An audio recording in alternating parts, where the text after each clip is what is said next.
early, we would have had a curve more like Hong Kong's, right? You shut down the borders, tend to the first few people that are sick, and that's it, right?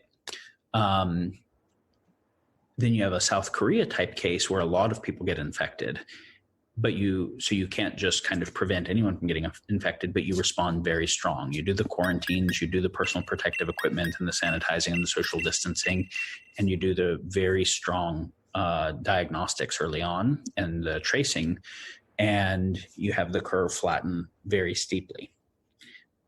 And it's important to understand that South Korea is a democracy. This isn't only totalitarian autocracies can do draconian measures. And the draconian measures will seem very humane and sane compared to like tiny little Italy.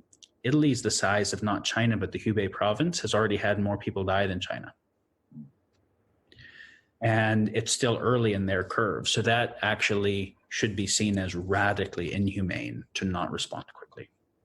And I mean, we're not seeing these responses yet in, the UK and the US, for example, and generally. Why do you think that is? What do you think it is that people are not getting? Is it the nature of the exponential curve, or what do you think of the blocks right now? I think the Imperial College piece that came out really changed the UK and the US's perspective, it seems, because they got, oh, fuck, this isn't the flu, this is serious, and collapse of ICU looks really ugly, and we don't even know about conferred immunity. So the whole just naive, this is not going to be that big a deal, or we all need herd immunity anyways, and we'll just cull a little bit of the population, those are just gibberish ideas. And I think that we were running on gibberish ideas. There's, of course, alternate hypotheses about different intentions. I don't think that it matters to speculate on that right now. I think what matters is to just get appropriate responses. And the appropriate response right now is that even though we have people in all 50 states that are infected, but that's not evenly distributed. We still have 50% of the cases in 5 or 6 counties, which means that we do have to do a very smart, coordinated, triaged approach. Where do we get the rate limiting gear, the diagnostics? Does it have to be equal quarantine everywhere? No, right? So what does a smart approach look like? Requires much better coordination and much faster responses than we've had. But as is right now, the total percentage of the population affected is still small, relatively. Right? So with a 3-day doubling time, that changes very quickly, and you reach saturation in less than 2 months. Now, when we say reach saturation, like 70% of the population in less than 2 months, that's if no measures are instituted. And we can already see they're being instituted, even if not the federal government level. California just implemented a policy statewide, and many cities are implementing at their city level, and a lot of people are voluntarily quarantining. So we're going to dampen the curve, but it needs to be dampened much more radically. So why have we not before? Some combination of miscalculating, being more afraid of the economic hits, and not calculating how bad the economic hits of it hitting catastrophic infection levels would be. Just rampant coordination failure, cut resources to the areas that would normally know how to respond to this appropriately. But I don't want anyone focused on who did what dumb things right now, which creates more coordination failure. I want everyone working together in a nonpartisan way to just stop this. Then we can come back to domestic politics of that kind. But if we have any kind of red, blue, left, right nonsense right now, lots more people will die and the catastrophic effects will be worse. So this needs to be unified response within countries and between countries. They're also, obviously, viruses don't give a shit about borders. So they only care about transmission.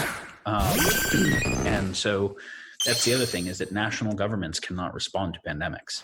They can respond, but they can't fully respond. That requires international coordination. I want to see nationwide quarantine. It's the only way to stop the spread, because the spread is human for service. If you stop the social transmission, it stops. It's important to understand, though, that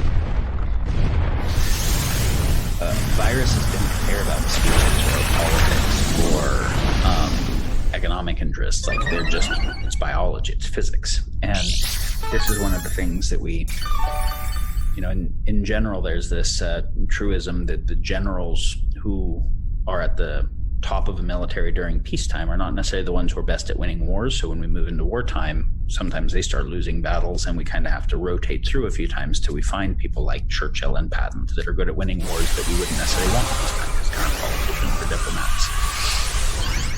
I see that happening now, where you can, for a lot of issues that are just our social contracts, speeches, and what people think, being able to just dope the information ecology is adequate because we're just trying to move human sentiment. Viruses don't give a shit about that. So we're actually dealing with base physics again, right? And overwhelmed ICU doesn't give a shit about that. And critical infrastructure, there's a lot of these things where it's like, oh, we're actually dealing with physics again. And so doing politics will not help. And so anyone who only knows how to do politics and is at the top because they were selected for during that time will just keep failing. And whoever knows how to actually do real physics, biology, logistics, capable stuff will get upregulated during this time. Okay, so quarantine to stop the spread. Now, I would like to see that called for at a nationwide level. I'd also like to see it called for at a statewide level. If it isn't called at the nation level, states can do that, right? I would like to see it called for by mayors at a city level. I would like to see the celebrities come out and all tell everyone using all the channels they have, hey, stay the fuck home, because right now people pay more attention to celebrities than to epidemiologists, even in a life or death situation. So the celebrities should confer their celebrity power to the epidemiologists and save lives. They don't usually have the opportunity to save lives and help national security and all those things right now the way they did before. And if they're left-oriented, save lives. If they're right-oriented, national security. Again, it doesn't matter. It's the same thing on both sides at this particular point. I'm not saying that both left and right wouldn't care about both things. I just mean whatever it is someone cares about, it's going to be the same answer here. So all of the approaches that can be taken to stop social transmission should be the first order. And then in order for that to happen, we have to do the economic support and stimulus packages that the people will actually stay home that can occur. So that means stopping rents and mortgages, insurance that small businesses won't go out of business, and other businesses that are larger businesses but that are totally dependent on human contact won't go out of business, through tax credits, through subsidies, through whatever types of stimulus packages are needed. The UBI or other kinds of food medicine provision, those types of actions have to be taken. They don't all have to be taken at once because we're going to have to figure them out, and they're going to have their own consequences. President should come out and declare the key ones and say each day we'll be working on adding to this as makes sense and as we see what the needs are, but we will take care of this so that people actually can stay home. And that should be seen as a patriotic duty. It should be called for as a patriotic duty. Also, in addition to be able to make the quarantine happen, not only economic support, all the people who can't be on quarantine need to have the personal protective gear, hazmat gear training that they need. And so that should be an absolute top priority. We mentioned many of the areas, but you can factor what those areas are: healthcare, first responders, infrastructure, utilities, etc. Vulnerable populations particularly need very hard quarantine measures. So the seniors facilities, the prisons, the homeless facilities, the immunocompromised places, those need very hard quarantines because we can't have spreading. And we can't have spreading happening within those. It'll be too much of a disaster. So those should be particularly fiercely protected. So next, after quarantine and all that it takes to make that happen, the focus is a full court press with the private sector and the government working together to ramp high quality diagnostics so that we can do ubiquitous diagnostics, so we can move from a total quarantine to a smart quarantine. So a lot of people will protest we don't have that many tests yet. That's true. Or the turnaround time on the test is too slow, or there's too many false negatives, or the tests only show up after people have been sick for a while. Yes, all that's true on the tests that we've had. So when I'm saying we need to ramp up diagnostics, adequate diagnostics, what I mean is it's not a single strategy. We've been collecting all of the diagnostic technology surplus, new diagnostic tech in one place so that we can be seeing which ones have the capability to get what types of things where and have a multi-pronged strategy. If there's anyone who has real capability to help that, financial or logistic, please contact me. You can do that through Facebook Messenger. So we need to get the tests that currently exist, even though they're inadequate, to all the places that need them most. So a triage to the places where the most spread can occur, right? The following tracing of contacted individuals, the counties that have the most impact, et cetera.